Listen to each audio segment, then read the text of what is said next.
Well, I saw something you posted about sauce. You rate things by sauce. Yeah. So what does that mean, and where did the sauce rating system come from? It started with, I've been obviously with my kids a ton during this break. And so I find myself cooking a ton of meals.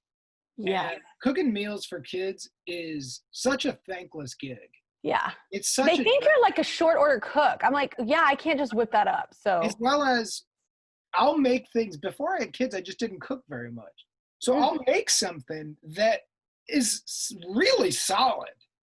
And their response will be after a bite, like, I'll take cereal instead. And so we've been watching a lot of cooking shows. Mm-hmm.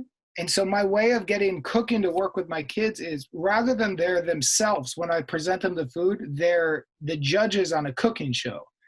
Oh my gosh, you're clever. Well, it makes it all of a sudden they eat the whole meal because they're a judge. So they'll say, like, I like the texture, but I don't love the cheese on the quesadilla. And I'll be like, thank you, judge. How about you? And they'll have to take another bite and blah, blah, blah. Yeah. But we realized in doing this game, we didn't have enough terms, because they're 6, they're twins. So their numbers aren't great. So they would say, like, I'd say, out of 10, what is it? And they'd be like, 100 out of 1. No, that doesn't work. So we created a sauce system.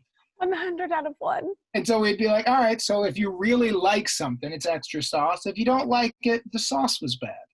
And so that's how we've been doing it. And then, that's the most clever, like, you should write a parenting book, because, man, my son, my 4-year-old I can get my 6-year-old to eat anything, especially if I bribe with some kind of treat afterwards.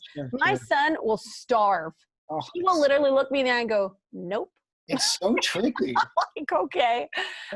Anyway, so I'm going to try this. That's what I'm going to do. I don't know if he'll get that at 4 yet, but maybe by the time he's 6.